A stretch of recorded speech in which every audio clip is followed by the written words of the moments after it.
What's going on? Welcome back to another episode of GoldView. I'm your co-host, Eric.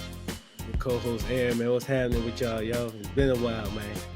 Man, what's happening? It's been a minute, too. It's been a cool minute, but we back.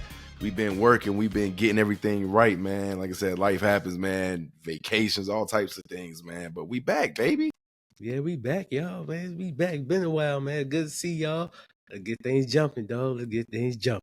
Let's get things jumping, man. So we got, as you can see on the title, man, we got two things cooking on the slate today. We're going to talk about, finish up our player breakdowns from the 2025 NFL Draft. We're going to keep going on with the final three players from the Indianapolis Colts and the final three players from the Carolina Panthers, man. But which team are we getting into first, Mr. Aaron, man? What we doing? Man, we're going to go ahead and jump into the Indianapolis Colts. Okay. Breakdown, man. Okay. The final three. The final three, man. The first player that I'm going to go ahead and break down for y'all, I like to pick Justin Wiley, cornerback from Minnesota, man. He played a lot of games at Minnesota. A lot of them. Like, he pretty much started every single, his whole career at Minnesota. He ended up having 7 total interceptions, 34 pass deflections, 3 forced fumbles, 113 solo tackles, man. I could rock with that. Right. I could rock with that, man. Like, that's pretty solid as a career at Minnesota. Hopefully things transfer over into the NFL for him. I like the pick that we got from Justin Wiley.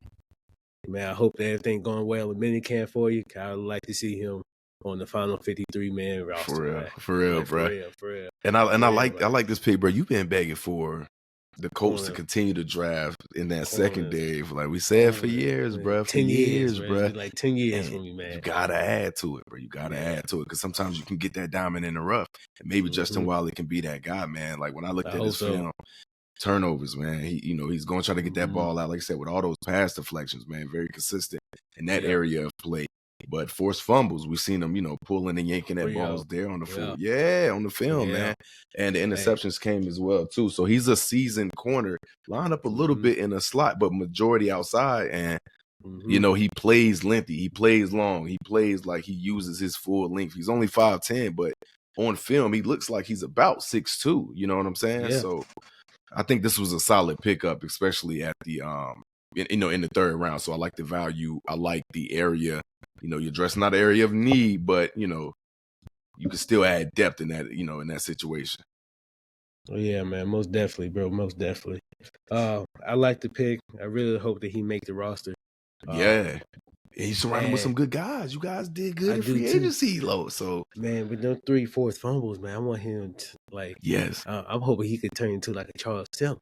Yeah. Charles Peanut. I mean, just knock the ball punching them out. Yeah, so could you imagine if you got 2 rookies that pan out in the secondary from you guys? Hunter Waller, who we talked about a few episodes ago. We love his tape. And then your guys got Cameron Bynum, the safety from Minnesota. Then you got Travarius Ward. So I'm loving how you guys are addressing the secondary. Can it all come together? And you still got Kenny Moore. So man, I'm hoping everything just be a well blend, well blend. Just blend in the secondary, like the whole defensive court, like just the whole defense. Got the coordinator from the Bengals. Yeah, his name always slipped my mind, but yeah, bro. Like I think it's gonna be a well tuned defense, man. I hope so this year, man. Going on to the next pick, man. We got JT. I ain't gonna lie to you, bro. I can't pronounce his name. Last name. I'm just gonna call it JT. Nah, I feel you on that. So we're gonna go by first name JT. JT, man. Out of Ohio State, man. In 2024, bro, he had 24. I mean, not 24. He had 12.5 sacks, man. In 2024-25 season, dude, on his way to the national championship. Productive. And I can't blame us for drafting a guy that's closer to the football, closer to the quarterback, that could go after the quarterback, with him and Latu. And then we got all the other veterans coming off the edge, and our defensive line with DeForest Buckner and Grover Stewart in the inside. Like, I want that front four to, like, we gonna have a continuous, like, we're gonna have fresh legs coming in and out. Just be able just to causing rotate. havoc and like collapsing that opposing team's offensive lines, man. Like 22 quarterback hurries. You need that. Bro. You need that. And I love that. So you got, like you said, with him, Liatu Latu, DeForest Buckner, man, hey, that front Grover Stewart, that front unit, man, can be something, yo. And then I know last year we were one of the teams in the league that had like the most sacks in the league.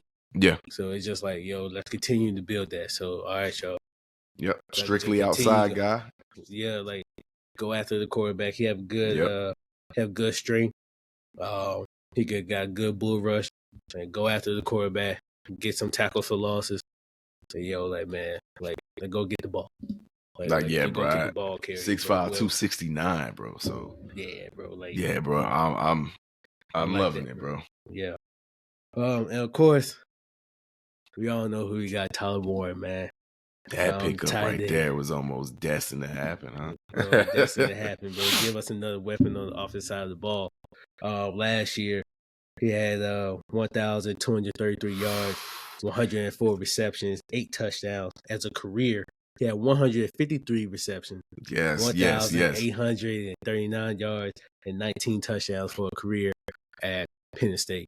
So super productive, especially what he can do with his with yards after the catch. Man, guy, bro, physical. Now the only thing we gotta do is to get him the ball. Yeah.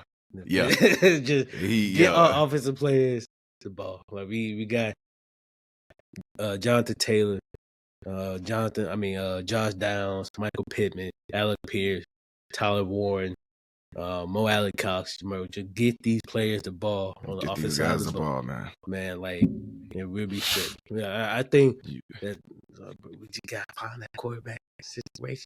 We'll be all right. You'll be all right. You'll be all right, bro. And he 61.9% contested catch rate with Tyler Warren.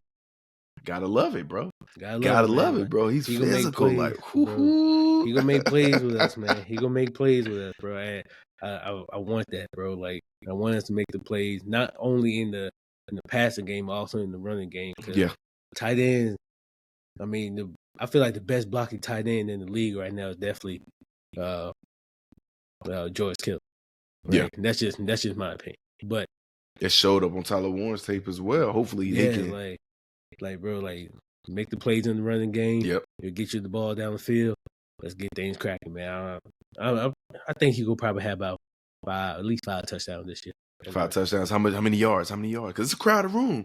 But I think he gonna find a way though. I don't know about the yards, man. The yards gonna be kind of. Cause we gotta get him the ball first of all. Yeah, you gotta get him the ball. Gotta get him the ball. So are we seeing? Can we give him 5 at least 500? Yeah, probably 5, 6, maybe 5, 6. Okay, 5 or 6, 5 or 600, and that's still respectable. That's still respectable, especially and if he could be a red zone target too. Oh yeah, gonna be a problem. Oh yeah, he'll be a problem. And I know he was a later round pickup, but DJ Giddens, the running back out of K-State, bro, shifty, super sweet feet, man. Yeah. So that'll be another guy. I love how you guys just added a lot of weapons, like doubling down on the Anthony Richardson pick 2 years ago. Something we're going to get into with Bryce Young, but just doubling down on it and saying like, yo, we're going to continue to add weapons. You know what I'm saying? Tight end room, we seen it. It left a lot to be desired last year. They put Tyler Warren up in there. We know you guys needed another guy to back up Jonathan Taylor. So they did that. You know what I'm saying? So, and we seen your receiver room was already, full in a great way. Yeah. So we're going to see what, those guys could do, especially with those targets to Adonai Mitchell. As long as we can take advantage of his targets deep down the field. Man, all you gotta do is him and Josh, either one, bro. Like, bro. We could have beat the Texans last year. We just made those connections with Adonai Mitchell, bro. We could have beat the Texans. We could have beat the Texans just off those connections alone. Bro, what, 2 or 3 of them, bro? Man. It was just misfires, bro. It was just misfires. We could beat the Texans. Yeah, and I love the pickup, y'all. Yeah. Bro, just use them. Bro, get them the ball, bro. Get these weapons in the ball. We'll get their jump. That's how I feel about it. But I'm liking the top half of you guys' drafts. I think you guys did pretty good. With value there. Even drafted, offensive tackle Jalen Travis out of Iowa State. So you guys had a pretty balanced, pretty respectable approach to this year's draft, bro. I appreciate that. It's nice for you not to talk shit about us. I don't, bro. I don't, bro. Man, look, I be showing love. You. Bro, don't be starting that. You the one that be going crazy. And I be like, yo, like. Bro, I'm chilling, bro. I be chilling, man. For what? Like, for what? What we do to get all this smoke from y'all? Bro, ain't no past rivalries or nothing for you just to hate our guts the way you do. Bro, I don't hate y'all, bro. I don't hate y'all, bro. Like, don't do that. Like, don't try to do me. I don't just hate y'all. I just like talking shit about y'all. Man, it's shit, man. I respect it. I respect it. With that being said, man, let's go ahead and slide into the Panthers draft breakdown, man. What's going on with y'all? Let's go ahead and get into it, man. Let's go ahead and get to these final three players, the top three, some of the most important players of this draft because of how they did it. And it was a bit of a surprising approach in the order that they did it. But let's go ahead and get to pick 77 in the third round, the edge out of Ole Miss, Princely Umanmielen, yo. Speed, size, power, he got it, man. He got it. He's consistently getting back there to the quarterback. Last year, what did he have?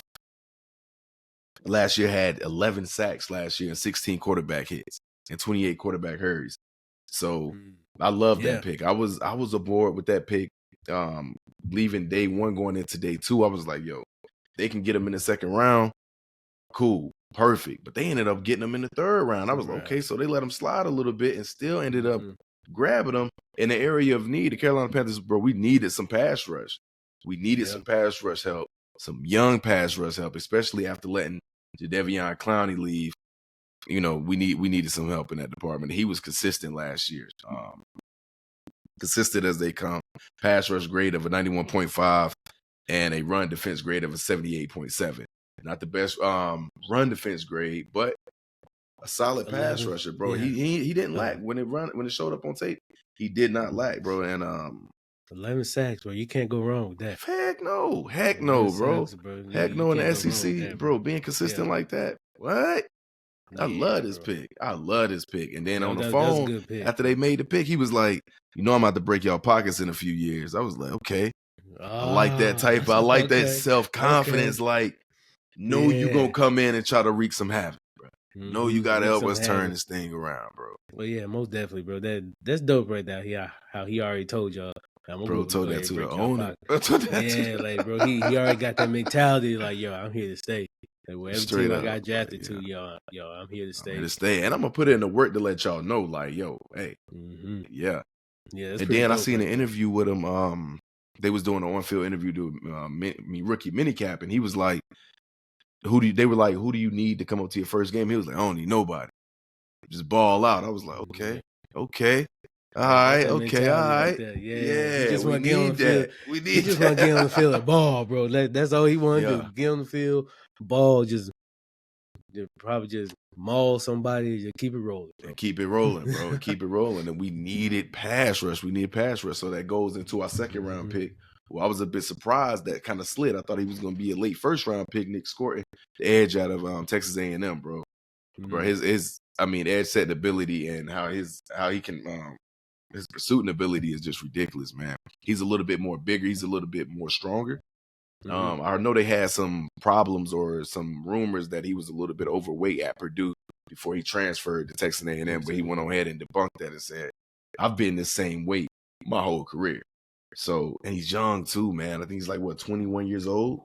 So he's young and played a lot of ball. He's always reaching out, trying to get those pass deflections down as well. He didn't seem to get tricked on a lot of those RPOs they was throwing at him out there in the SEC when he was with Texas A&M. So this pick right here, how they doubled up, like back-to-back at edge, I was like, okay, that's what the Carolina Panthers needed, bro. The Carolina Panthers needed some edge presence, and they knew that. And they was like, yo, we're going to go double dip at this department and get a nice balance here. I like the balance of size and speed between Princely and Nick. So it's going to be nice to see which one of those hopefully they both blossom, early on or whatever the case may be. But it's going to be really interesting because double dipping like that. One of them, somebody gotta jump. Somebody gotta go crazy, bro.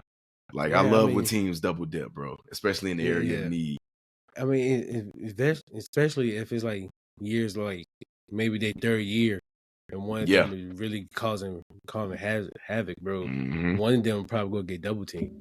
So they're gonna try to slide the protection over to either one of them, and then the other one could probably just cause even more havoc, man. Who knows like how they gonna really like do that thing like second or third year in the league. Yeah. But hopefully, bro, both of them can really do what they need to do this year and next year. Like get to the quarterback at least like 3 times this year, and then like continue to build on that because you got Derek Brown coming in, so people ain't running on the inside against y'all. Nah. It shouldn't be as bad, nowhere near as bad as last year, considering Derek Brown only played 1 game. So hopefully, he's back. He's full practice, putting full weight on that knee, that surgically repaired knee. So like with him coming back, all the attention probably gonna be on him. So it's gonna be like, oh man, look, just freeing up the edge, like like bro. Unless you just got a solid line like Philly or something like that, to where they just stacked and loaded, or like teams like y'all guys got a solid offensive line where it's pretty even. Yeah. To where some guys don't need that help, don't need to be sent double teams. Quentin Nelson, I'm pretty sure he don't need that type of help all the time. No, Quentin Nelson beast down there, dog. Man, I'm mad that we lost Ryan Kelly, but I'm mad about that. I can't blame him. I can't blame him why he left. So it's just like, damn. But you guys went back, like we said, went back and grabbed somebody else. You guys, if it's one thing, you guys gonna keep that line. Try to keep that thing solid, at least top 10 in the league. Like I respect that. Like that's. But you see what we did to Andrew Luck. But we can't allow that to happen no more. No, we can't allow that to happen no more. He was a warrior, but he was getting toe up, man. He was getting toe up, man. But we can't allow that to happen no more, man. We got JT. We need to start running the ball, man. Offensive line gonna be there. Like that offensive line gonna be straight. I just need the guy behind that offensive line to go ahead and start working. Throw that damn thing. Put it right there. Now over here, put it right there. But yeah, man. Who else you got on the board? Man, you already know we got the number 8 overall pick, Teteroy McMillan, man. Love this pick. This pick. Felt like it was an A+. And it made it even more of an A+ because of the 2 guys that they named. We know we had the worst defense in the league last year, and everybody was stamping us to Jalen Walker. So that's where I thought we were going to head, that linebacker out of Georgia, but we didn't end up going that route. We ended up going to Roy McMillan, doing the same thing that we just mentioned with y'all, doubling down on that number 1 overall pick from a few years ago with Bryce Young, and investing everything that they can to make that work. Because you got to remember, they traded up to get that pick with Chicago. They gave up the house. They gave up DJ Moore, young promising receiver. So you gave up a lot to go over there and get that pick. So it's only right for you to really double down and make sure that we can get everything we can out of this guy. They went and got a super expensive offensive line last year with Robert Hunt, Damian Lewis, and guys like that. We still got Taylor Moton on the hefty payroll, and we got a center, Austin Corbett. He's on payroll. So then you add all these weapons with him. Like I said, T-Mac, bro, I love this pick, man. 1,300 back-to-back yard seasons, bro. I love it, bro. He's super productive. Super productive. That is dope right there. Oh, yeah. And even in his first year, had 700 yards, and then followed it up with 1,300. So, and averaging 15 yards a catch, or at least 15 yards a catch his whole college career. So I love it, bro. I'll say this. The NCAA 25, he is a problem on that game. Bro, he is a problem. he is a problem. You like, bro, come on. He is man. A problem, bro. I'm like, bro, how he catch that thing on NCAA 25? He is a problem. Now, I'm pretty sure he going to continue to just do what he do at least. You think he'll have 1,000 this year? You think he could be the number 1 receiver? Yeah, I think he's gonna be that number 1. Yeah, I think he's gonna be that number 1. And that Xavier Legette is gonna be opposite side of him.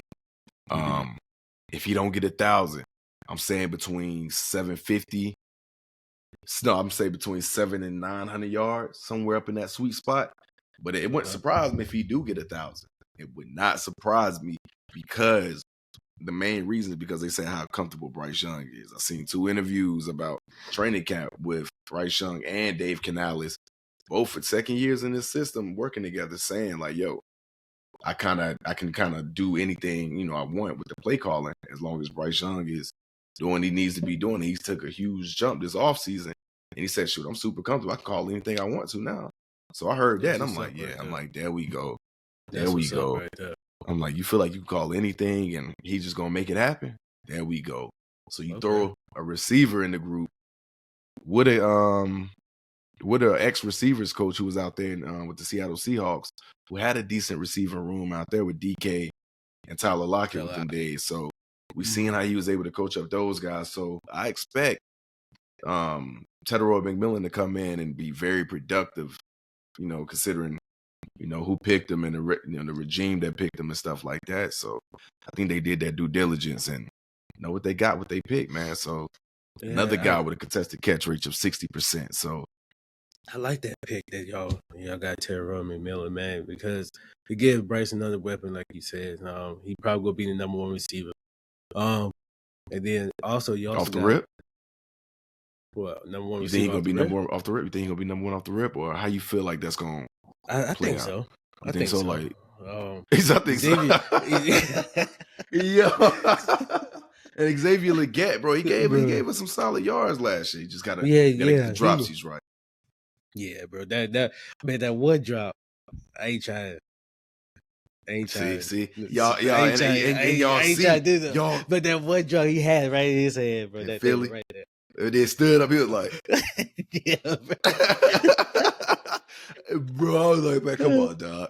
I was like, "Bro, you dropped that." Because in real action, it looked like I'm like, okay, because the camera angle that they gave us, his body was covered. He cradled. I'm like, yo, Bryce gave him a dime, but you could say Bryce could have put a little more in the breadbasket that play, but neither here nor there. He had his hands on it. He definitely had his hands on it, man. But yeah, bro, like it's Xavier Legette. I think he's gonna make another big step up this year. But you also got Adam Thielen and then Hunter Renfrow coming out of retirement, play for y'all as well. Yeah. So, and then we got Jimmy Horn that we discussed a few episodes as well. Who Jimmy Horn electric. He gonna be electric. Him and Teteroy McMillan, Xavier Legette, and then him like Jimmy Horn learning. Bro, it's bad, man. Hey. But Jimmy Horn learning from Adam Thielen and Hunter Renfrow. Oh man, because bro, the route running of Hunter Renfrow before he took that year off, crazy in the slot, and how reliable in the catch radius of Adam Thielen, like reliable hands. So he can learn a lot from them guys, like even if it's their last few. And then Jimmy Horn's gonna be a deep threat because how fast he is, deep threat, and be on the kick and punt returns. Yeah, so it's just gonna be like, all right. I think Jimmy Horn gonna be a definitely good spot for y'all, especially with Teteroy McMillan. So it's gonna be like them two just going out there doing what they need to do. It could be really good. I think y'all gonna be a problem, bro. Then Chuba Hubbard in the background, y'all Rico Dowdle behind him. We drafted ETN, Trevor Etienne. So they trying to throw all weapons they can in that room and just create dogs. Like nobody's safe, no room, no position is safe, bro. Y'all got a dog world this camp, bro. And it's the first in a long time that it's gonna be no fans at camp. It's gonna be straight dog. There's no fans. They working on the field or whatnot, the practice facility. So they moved it from Wofford down there in South Carolina to Charlotte this year, but there's no fans allowed at the camp. So that's dope right there. It's gonna get wild, bro. I think it's gonna get wild. We need that hard knock. You think somebody gonna be out there fighting like the Giants? Need to. They need to. We need some dogs. Bro. Hey, as a side, they was wild. Bro, that fight at the Giants, I was like, bro, whoa, what y'all doing down there? They was wild. I ain't gonna lie, they was wild. They was wilding out. Bro, one of them can't come back in the locker room. I don't know who it's going to be. Nah. Bro, y'all can't go back in the locker room. Not like this, bro. Not like this, bro. Not like this. But nah, man, like I said, like we both said, man, I loved both top half of these drafts from both of these teams. I think they invested in both of these young quarterbacks. I think they also paid attention to the areas of need on defense. So I was rocking with it, bro. I agree with you, man. I like the both of our draft picks this year. Hopefully everybody make the team. Yeah. I'm pretty sure everybody gonna make the team. And let's see how they do in their rookie seasons, man. Let's see, because we're gonna keep an eye. We're gonna be talking about y'all during camp to see what we're gonna give y'all a couple of camp battles that we're gonna have to keep an eye lookout for, because it's gonna be some odd man out. Bro, it's gonna be some odd man out, bro. Gonna be the way each team stack these, these skill positions. It's gonna be some odd man out, bro. It's gonna be some odd man out. I'm here for it. I'm here for it as well. So let's see how it goes, man. But yeah, that's it. That's all I got for y'all, man. That's we went through the Colts and the Panthers draft breakdown. We back, y'all. We back. Shout out to Coco Griff for winning the French Open, man. That was a fire matchup, man. I watched that thing from start to finish. That's what's happening. It was stressful. But it was a fire. It was a fire matchup, man. So shout out to her for doing that. And we'll catch y'all next week, man. Catch y'all next week, bro. Holla at us, man. Peace.